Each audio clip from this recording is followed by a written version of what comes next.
दोस्तों, जब बारात दरवाजे पर पहुंचती है और फिर से बारात वही वापस चली जाए, तो बेटी और बाप के ऊपर क्या बीतेगी और क्या लोग सोचेंगे कि क्या था वजह कि बारात आए कि फिर से वापस हो जाती है। तो इस मामले को काफ़ी लोग काफ़ी गहराई से जानने की कोशिश करते हैं कि बारात जब पहुंचकर और फिर से वापस हो जाए तो एक बहुत ही अजूबी कहानी हो जाती है। तो दोस्तों, जो आज की कहानी निकल के आ रही है, इस कहानी को अगर आप सुनोगे तो काफ़ी सोच में पड़ सकते हैं, क्योंकि ऐसे भी काफ़ी लोग पड़े हैं जो दहेज के लोभी हैं कि उनको अगर दहेज का डिमांड पूरा नहीं होता है तो बारात फिर से वापस लेकर अपने घर चले जाते हैं और उस बाप की और उस बेटी की इज्जत नीलाम कर देते हैं। तो दोस्तों, आज की जो कहानी हम सुनाने जा रहे हैं, ये कहानी उत्तर प्रदेश सुल्तानपुर की है, जहां पर 30 अप्रैल को एक बारात पहुंचती है। बारात दोस्तों गौरीगंज से पहुंचती है। बारात पहुंचने के बाद में जितने बाराती रहते हैं उनका अच्छे से इज्जत किया जाता है। जो बारात की रस्म होती है उसको भी सही से कराया जाता है। जितने बाराती रहते हैं उनको अच्छे से उनका स्वागत किया जाता है, उनको खिलाया जाता है, पिलाया जाता है। लेकिन जब दूल्हा का तिलक चढ़ता है और तिलक चढ़ने के बाद में दोस्तों देखा जाता है कि जो लड़की का पिता रहता है वो अपने तादाद से ज़्यादा देने के अपनी बेटी के लिए कोशिश करता है, क्योंकि देखा जाता है कि अक्सर करके कोई भी बाप अपनी बेटी की अगर सगाई करता है तो वो सोचता है कि जितना हमसे हो सके हम उतनी ही अपने बेटी को सामान दूं, क्योंकि समाज में कोई अंगुली ना उठा पाए। हालांकि दोस्तों ऐसे ही होता है, बाप जो रहता है वो अपनी तादाद और औकात से ज़्यादा अपनी बेटी के लिए सामान जो दहेज होता है देता है। लेकिन दोस्तों देखा जाता है यहाँ पर कि जब दूल्हे की फेरी का टाइम आता है, जब शादी का वक्त होता है, तो दूल्हे की तरफ से एक बहुत ही बड़ी फरमाइश की जाती है कि अगर इस फरमाइश को अगर आप सुनोगे तो आप काफ़ी बड़ी चिंता में पड़ सकते हो कि ऐन टाइम पर अगर कोई भी ऐसा फरियाद करेगा तो लोग क्या कहेंगे कि ये शादी नहीं एक खिलवाड़ हो रहा है। और दोस्तों ऐसे ही होता है। हालांकि जब शादी का फेरा लेने का समय आता है तो दूल्हा जो रहता है और दूल्हा के जो माँ बाप रहते हैं, जो उनके मेंबर रहते हैं, जो उनके फैमिली मेंबर, सारे लोग को एक डिमांड होता है और डिमांड कर दौरान पर तकरीबन फेरा लेने के समय लड़का ने लड़की के बाप से एक बहुत बड़ी डिमांड कर देता है। डिमांड दोस्तों ऐसा करता है कि वो 4 चक्का की गाड़ी के लिए फरियाद कर देता है और फरियाद करने के बाद में उसी पे अटल हो जाता है।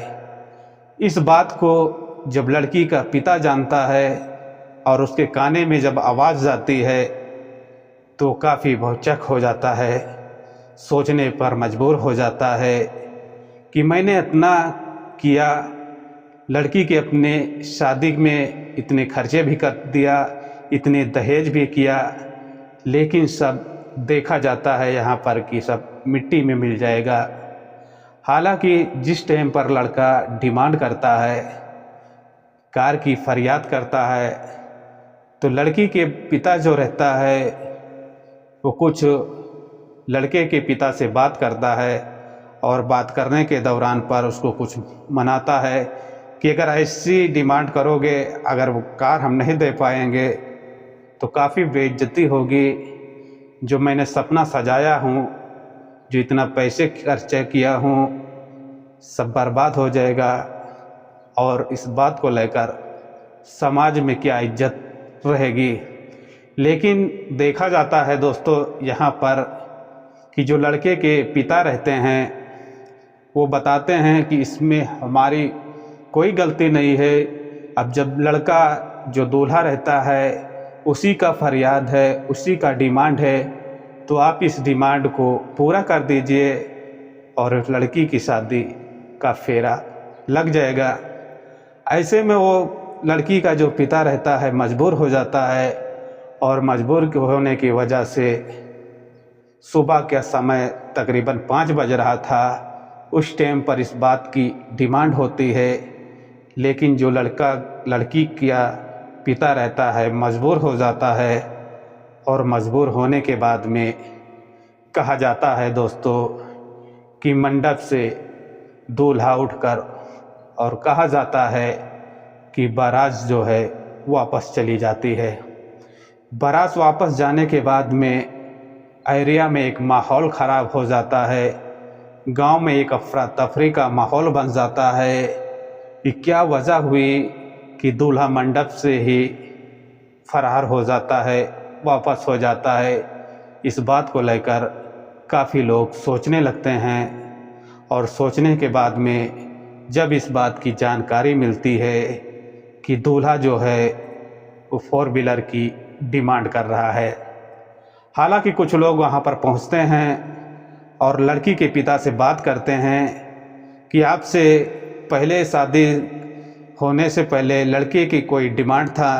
तो हालांकि जो लड़की का पिता रहता है ये सारी बातें बताता है कि शादी से पहले लड़के ने कोई डिमांड नहीं किया था कि हमको 4 व्हीलर चाहिए। लेकिन कहा जाता है कि ऐन टाइम पर, और वो भी सुबह का 5 बजे का समय था, जिस टाइम पर ये लड़का गाड़ी का डिमांड करता है, तो उस टाइम पर गाड़ी लाना और पैसे जुटाना एक बार में काफ़ी मुश्किल होता है। ऐसे में हम गाड़ी का डिमांड पूरा नहीं कर पाते, इसलिए बारात जो है मंडप से वापस चली जाती है। हालांकि देखा गया है यहाँ पर कि कुछ लोग वहाँ पर पहुँचते हैं, सोशल मीडिया के कर्मचारी, और लड़की के पिता से बातें करते हैं और बात करने के दौरान पर कहा जाता है कि लड़की का जो पिता रहता है वो सामान देने में कोई कमियां नहीं रखा था। जैसे कहा जाता है कि छोटा सामान से लेकर बड़े सामान तक देने के लिए वो सामान भी खरीद कर रखा था। लेकिन यहाँ पर कहा जाता है कि बस वो एक डिमांड, जो अगर वो डिमांड अगर पहले से भी किया होता तो डिमांड भी पूरा हो जाता। हालांकि देखा गया है और वीडियो में दिखाया भी गया है कि लड़की का जो पिता है वो मुजफ्फरपुर में रहता था, वहीं पर उनका जीवन हुआ था, वहीं पर उनका बचपन पूरा बीता, और लड़की की ही अपने शादी करने के लिए सुल्तानपुर आ जाता है, जहां पर उसकी पुराना घर रहता है, जहां पर उसके फैमिली मेंबर रहते हैं। लेकिन जहां कहा जाता है कि किसी का अगर वक्त ख़राब आता है तो इंसान अगर घोड़े पे भी बैठे तो उसे कुत्ता काट लेता है। दोस्तों ऐसा ही होता है। जब मंडप से बारात वापस चली जाती है तो जब लड़की का पिता रहता है उसकी काफ़ी बेइज्जती और काफ़ी इंसल्टी होती है।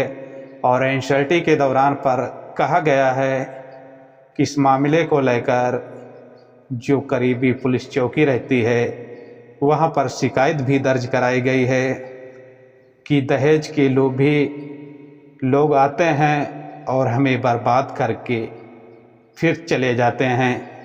हालांकि दोस्तों कहा गया है कि पुलिस जो है FIR दर्ज कर ली गई है और इस मामले को लेकर जांच जो है अपनी शुरू कर देती है। क्यों कि इसमें देखा गया है कि काफ़ी इंसल्टी की बात ऐसी हो जाती है कि जब दूल्हा अपने मंडप से बारात जब वापस लेकर चला जाता है और देखा जाता है कि जो पिता रहता है उसने अपनी बेटी की सगाई में काफ़ी इंतज़ाम भी किया था और काफ़ी खर्चे भी किए थे। जहाँ पर देखा है उसने वीडियो के माध्यम से बताया भी है कि खाने पीने का व्यवस्था भी एक नंबर का किया था। खाने पीने में कोई कमियां नहीं थी। कमियां दोस्तों एक ही देखी गई कि दूल्हे को जो है कार नहीं मिल पाया, इसलिए बारात को वापस लेकर चला जाता है। जाने के बाद में कहा जाता है कि अब इस मामले की जांच की जा रही है और जांच करने के बाद में देखा जाता है कि ये दोनों पक्ष में क्या फैसला आता है, और जो फैसला आएगा तो हम उसको आपको नेक्स्ट कहानी में सुनाएंगे। ये कहानी सुनाने और बताने का हमारा एक ही उद्देश्य रहता है कि आपको परेशान नहीं करना है, आपकी दिल को ठोस नहीं पहुंचाना है, बस आपको संकेत और सचेत और आपको जागरूक करना है, क्योंकि ऐसे लोगों से आपको सावधान रहना है। ऐसी कहानी आम हो चुकी हैं। डेली के डेली कोई न कोई कहानियाँ जो हैं तेज़ी से सामने आती रहती हैं। तो हमारा एक ही उद्देश्य रहता है कि आपको समझने और सुनने के लिए हमारे चैनल को आप सब्सक्राइब और शेयर ज़रूर करना। मिलते हैं एक नेक्स्ट कहानी के साथ। अपना और अपनी फैमिली का ख्याल रखना। ओके।